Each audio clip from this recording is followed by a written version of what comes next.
पर था, जिस मिशन की चर्चा पूरे भारत में थी, जिस मिशन की सफलता से पाकिस्तान बौखला गया था, जिस मिशन ने बेटियों से उनके सिंदूर को छीन लेने वालों को वहां पहुंचा दिया जहां के वो हकदार थे। दरअसल ये कहानी है मेजर अजय की, जो दिल्ली में रहते थे। उनके घर के पास ही एक हनुमान मंदिर था। मेजर अजय उस मंदिर में हर मंगलवार जाया करते थे और उस दिन भी जब पहलगाम में वो घटना हो रही थी, बिल्कुल उसी वक्त मेजर अजय उस हनुमान मंदिर में दर्शन करने गए थे। मेजर अजय इस बात से बेखबर थे कि अगले कुछ दिनों में उस मंदिर में मौजूद वो बंदर, या यूं कहे कि स्वयं बजरंग बली, उसके साथ कुछ ऐसा कर देंगे जो उनकी जिंदगी पूरी तरह से बदल देगा। जिस बजरंग बली की वो हर मंगलवार पूजा करते हैं, वो कुछ ऐसा चमत्कार करेंगे कि मेजर अजय जीवन भर के लिए बजरंग बली के कर्जदार हो जाएंगे। ये घटना आपको पूरी बताएंगे, पर उससे पहले अगर आप भी भगवान को मानते हैं तो वीडियो को लाइक करके कमेंट बॉक्स में जय बजरंग बली लिख दीजिए। आइए जानते हैं ये पूरी कहानी क्या है। रात का तीसरा पहर था। दिल्ली की सड़कों पर सन्नाटा पसरा हुआ था, लेकिन दक्षिण दिल्ली के लाजपत नगर इलाके में एक स्थान था जहां यह सन्नाटा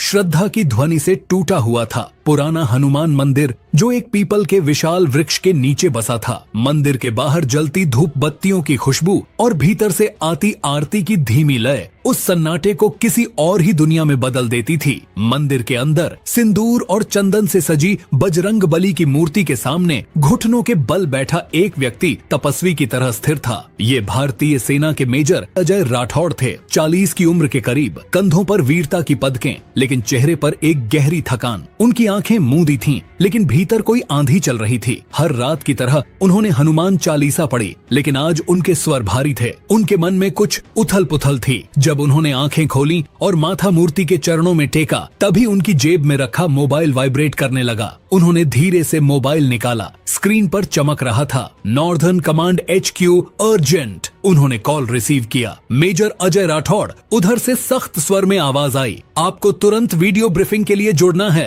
पहलगाम में आतंकी हमला हुआ है, स्थिति बहुत गंभीर है। अजय का शरीर जैसे सुन्न हो गया। उन्होंने मंदिर की घंटियों को सुना, फिर एक क्षण बाद उठकर मंदिर की परिक्रमा की और बाहर निकले। गाड़ी में बैठते ही उन्होंने टैबलेट निकाला और सुरक्षित मिलिट्री लिंक पर जुड़ गए। स्क्रीन पर जो आया वो उनकी आत्मा को झकझोरने वाला था। ड्रोन फुटेज में दिख रहा था एक खौफनाक मंजर, सड़कों पर भागती स्त्रियां जिनकी मांग का सिंदूर जबरन पोंछा गया था, छोटे बच्चों की चीखें और किसी कोने में बैठा एक बूढ़ा जिसे पहचानने वाला कोई नहीं बचा। कुछ दरिंदों ने पहलगाम में आकर इंसानियत को शर्मसार कर दिया था। कुछ स्त्रियां अब भी लापता हैं मेजर अजय, एक अधिकारी बोला। कई परिवार उजड़ चुके हैं, हमें तत्काल प्रतिक्रिया देनी होगी। मेजर अजय ने कुछ नहीं कहा। उन्होंने टैबलेट बंद किया, अपनी वर्दी की जैकेट को कसकर पहन लिया और वापस उसी मंदिर में लौट आए। इस बार वो सीधा मूर्ति के सामने लेट गए, दोनों हाथ जोड़कर बोले, बजरंग बली, मैंने आपकी चौखट पर हर रात माथा टेका है, आपकी चालीसा को अपने हृदय में बसाया है। आज मेरी सेना रो रही है, आज मेरी माताएं विलाप कर रही हैं और मैं कुछ नहीं कर पा रहा। अगर आप कहीं हैं तो अब प्रकट हों, मुझे कोई संकेत दीजिए, नहीं तो मेरा अस्तित्व व्यर्थ है। तभी मंदिर के भीतर एक हल्की सी सरसराहट हुई। पीछे से एक आकृति फुर्ती से भीतर आई। मेजर अजय ने पलट कर देखा। एक बंदर मंदिर में दाखिल हुआ था। सामान्य बंदर जैसा नहीं लग रहा था। उसकी चाल में एक गंभीरता थी, जैसे वह किसी संदेश का वाहक हो। उसकी आंखों में चमक थी और उसकी पूंछ हवा में लहराते हुए स्थिर लग रही थी। वो सीधा मेजर अजय के पास आया, कुछ पल उन्हें देखा, फिर झुककर उनकी जैकेट की जेब में हाथ डाला। मेजर अजय चौंके, लेकिन उसे रोका नहीं। बंदर ने मोबाइल निकाला और मेजर अजय की हथेली पर रख दिया। अगले ही क्षण मोबाइल बज उठा। स्क्रीन पर लिखा था, chief of army staff. Major Ajay ने कॉल उठाया। मेजर अजय, आवाज गंभीर थी, आपको एक टॉप सीक्रेट मिशन की कमान दी जा रही है। पाकिस्तान के कब्जे वाले इलाके में एक खुफिया जैविक और थर्मोबैरिक हथियार केंद्र है। हमें पक्की जानकारी है कि इसी नेटवर्क के जरिए हमलों की योजना बन रही है। ऑपरेशन कोड नेम है अग्निपथ। आपको इस मिशन का नेतृत्व करना है। बस ये सुनते ही जैसे मेजर अजय के शरीर में एक नई ऊर्जा दौड़ उठी। मेजर अजय बजरंग बली से यही मांग रहे थे कि बस उन दरिंदों से बदला लेने का एक मौका दिला दें, और वो मौका अब मिल चुका था। सर, मैं तैयार हूँ, कहकर मेजर अजय ने कॉल काट दी। लेकिन अचानक मेजर अजय का ध्यान उस बंदर पर गया। कैसे वो आया, कैसे उसने जेब में हाथ डालकर मेजर अजय का मोबाइल निकाला और फिर फोन भी बज गया। मेजर अजय को यकीन हो गया था कि ये सिर्फ बंदर नहीं हो सकता, ये जरूर बजरंग बली का कोई चमत्कार है। फिर भी मेजर अजय चुप रहे। उन्होंने सामने उस बंदर की ओर देखा जो अब भी स्थिर बैठा उन्हें देख रहा था। मेजर अजय बंदर से बोले, आप बंदर नहीं हो, तुम स्वयं बजरंग बली हो। बंदर ने कोई प्रतिक्रिया नहीं दी, बस उठकर मंदिर से बाहर चलने लगा। मेजर अजय भी उसके पीछे चल दिए। उस रात दिल्ली की सड़कों पर एक सैनिक और एक बंदर एक साथ चल रहे थे। वो बंदर अब सिर्फ जानवर नहीं था, वो मेजर अजय के लिए आस्था का प्रतीक बन चुका था। वो बंदर मेजर अजय का साथ नहीं छोड़ रहा था। मेजर अजय जिस रास्ते से जाते वो उसी रास्ते से उनके पीछे चलने लगता। अब मेजर अजय को लगने लगा था कि अगर ये आम बंदर होता तो अब तक जंगल की तरफ निकल जाता, पर शायद इसे बजरंग बली ने ही भेजा है। यही सोचकर मेजर अजय ने मन ही मन ठान लिया कि इस बंदर को भी मिशन पर ले जाऊंगा ताकि बजरंग बली का आशीर्वाद हमेशा मेरे साथ हो। यही सोचते सोचते मेजर अजय अपने सरकारी आवास पर पहुंच गए। पीछे मुद्द कर देखा तो वो बंदर भी उनके पीछे ही खड़ा था। वो बोले, आइए, आप मेरे घर में आइए और कहीं भी जाकर अपने रहने के लिए जगह बना लीजिए। बंदर कुछ नहीं बोला, बस उन्हें देखता रहा। रात हो गई। मेजर अजय ने बंदर को खाना खिलाया और फिर सोफे पर बंदर को सुला दिया। मेजर अजय बेड पर सोने चले गए। मेजर अजय को नींद लगी ही थी कि अचानक उन्होंने एक अजीब सा सपना देखा जिसमें उनके सामने साक्षात हनुमान जी खड़े थे। वो बोले, बेटा, जो बंदर तुम्हारे साथ यहाँ तक आया है वो कोई और नहीं, मैं ही हूँ। और इतना सुनते ही मेजर अजय डर के मारे कांप उठे और नींद से उठ गए। मेजर अजय ने बाहर जाकर देखा तो वो बंदर वहीं सोफे पर ही सो रहा था। अब मेजर अजय ने मन ही मन उसका नाम सोच लिया, बजरंगी। अब सुबह हो चुकी थी और मेजर अजय को मिशन के लिए निकलना था। उन्होंने अपने ड्राइवर को कहा कि गाड़ी निकालो और वो गाड़ी से निकल गए, पर वो भूल गए कि बजरंगी को भी साथ लाना था। वो करीब 20 किलोमीटर आगे आ चुके थे। अब उन्होंने सोचा कि वापस जाकर बजरंगी को साथ लाने का मतलब मैं रिपोर्ट करने में लेट हो जाऊंगा, और उन्होंने ड्राइवर को आगे चलने के लिए बोल दिया। पर ड्राइवर ने अचानक साइड मिरर में देखा तो बजरंगी कार के पीछे पीछे भाग रहा था। उसने मेजर अजय को बताया। जब मेजर अजय ने देखा तो मेजर अजय को अब वो सपना याद आया और वो बोले, यानी वो सपना सच है और ये बजरंग बली का ही रूप है। उन्होंने गाड़ी रोककर बजरंगी को भी कार में बैठा लिया और भारतीय सेना के मुख्यालय की ओर चल निकले। सूरज के पहले प्रकाश से भी पहले मेजर अजय भारतीय सेना के दक्षिणी मुख्यालय पहुंचे। अभी धुंध छटी नहीं थी, पर सुरक्षा गेट पर तैनात जवानों की निगाहें चौकस थीं। लेकिन उनके लिए आज का दृश्य सामान्य नहीं था। एक वर्दीधारी अफसर के साथ एक बंदर भी बेस के गेट से अंदर प्रवेश कर रहा था, बिना किसी भय के, बिना किसी उछल कूद के। वह ठीक उसी अनुशासन में चल रहा था जैसे कोई प्रशिक्षित सैनिक हो। सर, ये बंदर? एक सिपाही ने झिझकते हुए पूछा। बजरंगी, मेजर अजय ने संक्षेप में उत्तर दिया। मेरा सहायक। इसकी उपस्थिति गिनी नहीं समझी जाती है। किसी ने कुछ और पूछने की हिम्मत नहीं की। कमांड रूम में मिशन की उच्च स्तरीय ब्रीफिंग शुरू हुई। बड़े स्क्रीन पर पाकिस्तान के सीमाई क्षेत्रों की उपग्रह छवियां दिखाई जा रही थीं। जनरल कपूर, जो मिशन के पर्यवेक्षक थे, मेज के सामने खड़े थे। ऑपरेशन अग्निपथ का उद्देश्य सिर्फ बमबारी नहीं है, उन्होंने कहा। हमें दुश्मन के जैविक हथियार निर्माण केंद्र को ढूंढकर पूरी तरह से नष्ट करना है। यह केंद्र बर्फ से ढके पहाड़ी इलाके में स्थित है, जहां न केवल तापमान -20 डिग्री तक गिरता है, बल्कि वहां की सुरक्षा व्यवस्था पूरी तरह स्वचालित है। आपके साथ 4 और विशेषज्ञ होंगे। कैप्टन मयंक, ड्रोन और इलेक्ट्रॉनिक वॉरफेयर विशेषज्ञ, lieutenant Deepti Roy, biological risk analyst, havildar Jasbir, marksman, और संजय कुमार, स्थानीय कश्मीरी संपर्क। मेजर अजय ने चुपचाप सिर हिलाया। उनके बगल में बजरंगी शांत बैठा था, जैसे सब सुन रहा हो, लेकिन सब शांत नहीं थे। बैठक के दौरान एक अधिकारी, कर्नल चौहान, ने कहा, सर, मुझे खेद है, लेकिन क्या हम एक बंदर को इतना संवेदनशील मिशन में शामिल कर सकते हैं? ये राष्ट्रीय सुरक्षा का मामला है। मेजर अजय उठ खड़े हुए। सर, इस बंदर ने मेरी जिंदगी की दिशा बदल दी है और मैं आपको विश्वास दिलाता हूँ, अगर ये साथ नहीं जाएगा तो मैं भी नहीं जाऊंगा। कमरे में मौन छा गया। जनरल कपूर ने कुछ पल सोचा, फिर बोले, ठीक है, बजरंगी इस मिशन का हिस्सा रहेगा, लेकिन किसी भी हालत में उसका नियंत्रण आपके हाथ में रहेगा। मेजर अजय। अगले 24 घंटे में टीम ने तैयारी पूरी की। बंदूकें, नाइट विजन गॉगल्स, तापरोधी वर्दियां, जैविक सुरक्षा मास्क और कोडेड कम्युनिकेशन चैनल्स तैयार किए गए। बजरंगी के लिए भी एक खास रक्षा जैकेट बनाई गई, जिस पर भारतीय सेना का चिन्ह सिला गया। उसके शरीर पर अब टैक्टिकल गियर था, हल्का पर प्रभावी। रात 1 बजे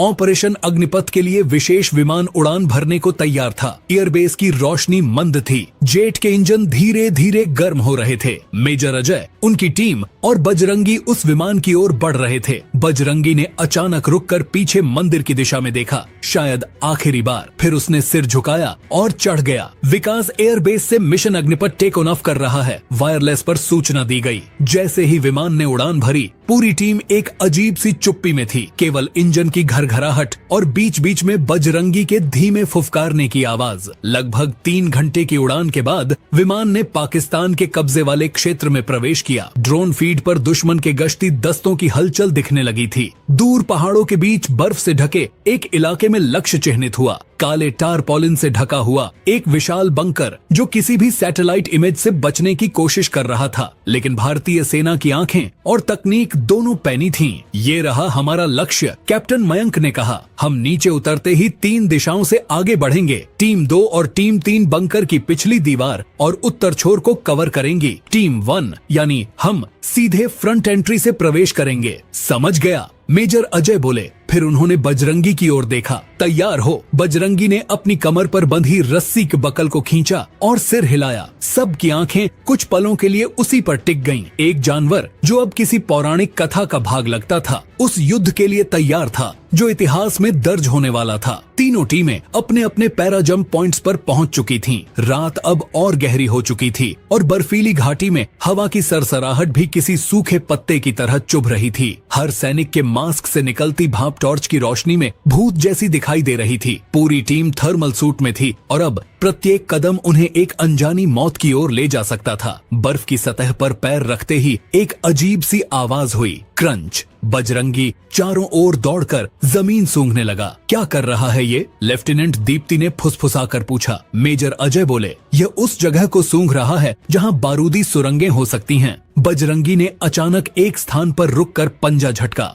मेजर अजय आगे बढ़, बर्फ हटाई और नीचे एक हल्की सी चांदी की प्लेट दिखाई दी। पिंड प्रेशर माइंस। हट जाओ पीछे, हवलदार जसबीर ने चेतावनी दी। एक डिसआर्मिंग किट से उसे निष्क्रिय किया गया। अब सभी को समझ आ गया था, बजरंगी सिर्फ प्रतीक नहीं था, वह एक सेंसर था, लेकिन परम दिव्य। लगभग 20 मिनट की पैदल चढ़ाई के बाद वे उस पहाड़ी के उस छोर तक पहुंचे जहां से बंकर साफ दिखाई देता था। वहां पर चौकसी कर रहे 2 पाकिस्तानी गार्डों के सिलहूट थर्मल गॉगल्स में साफ नजर आ रहे थे। गिनती शुरू करो, मेजर अजय ने जसबीर से कहा। 4, 3, 2, धप्प। एक दबा हुआ साइलेंसर फायर हुआ। एक पाकिस्तानी सैनिक सीधा नीचे गिरा, दूसरा झट से मुड़ा, लेकिन उससे पहले बजरंगी बिजली की रफ्तार से लपका और सीधे उसकी छाती पर जा टकराया। उसकी चीख गले में ही दब गई। बजरंगी उसके चेहरे पर चढ़ गया और उसकी बंदूक एक ओर गिरा दी। क्लीन, जसबीर बोला। चलो अंदर, मेजर अजय ने इशारा किया। बंकर का गेट स्टील का था और उस पर कोई कीपैड या लॉक दिखाई नहीं दे रहा था। यह तो बायोमेट्रिक लॉक है, दीप्ति ने कहा। हमें या तो किसी पाकिस्तानी सैनिक की आंख चाहिए या उसकी उंगली। मेजर अजय एक क्षण रुके, फिर बोले, बजरंगी। बजरंगी वापस उस मरे हुए पाकिस्तानी सैनिक की ओर गया और कुछ क्षणों बाद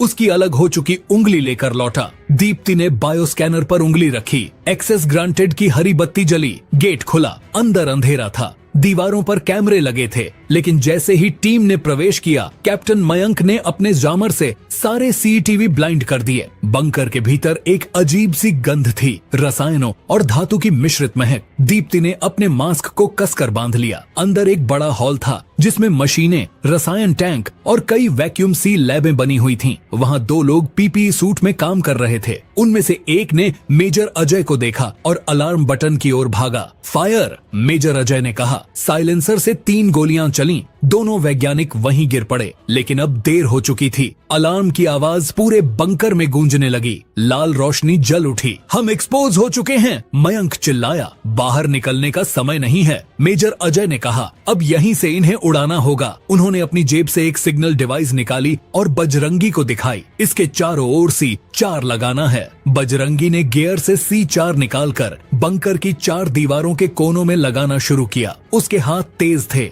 आंखें स्थिर। इस बीच गेट पर दुश्मन की आवाजें आने लगी थीं। गोलियों की बौछार शुरू हो गई। दीप्ति और मयंक ने कवर फायर शुरू किया। एक पाकिस्तानी सैनिक अंदर घुसा ही था कि बजरंगी ने छलांग लगाई, उसकी हेलमेट उतारी और गर्दन पर पंजा मारा। सीधा गिरा। बम सेठ! बजरंगी ने चारों तरफ देखा और मेजर अजय को सिर से इशारा किया। सभी पीछे हटो, डिटोनेटर ऑन करो। एक गूंजती आवाज के साथ बंकर हिलने लगा। पूरी टीम पीछे की निकासी सुरंग से दौड़ पड़ी। जैसे ही वे 200 मीटर दूर पहुंचे, एक तेज विस्फोट ने पूरी घाटी को रोशन कर दिया। पहाड़ की छोटी थर्राई, उस रासायनिक अड्डे का नामो निशान मिट चुका था। टीम थकी हुई थी, लेकिन एकाएक उन्हें पीछे से भारी बूट्स की आवाज सुनाई दी। पाकिस्तानी रीइंफोर्समेंट पहुंच चुकी थी। अब ये असली युद्ध है। मेजर अजय फुसफुसाए। बर्फ की घाटी अब आग की घाटी में बदल चुकी थी। रासायनिक हथियारों के बंकर का ध्वंस पाकिस्तानी सेना के लिए अप्रत्याशित था, लेकिन भारतीय कमांडो दल के लिए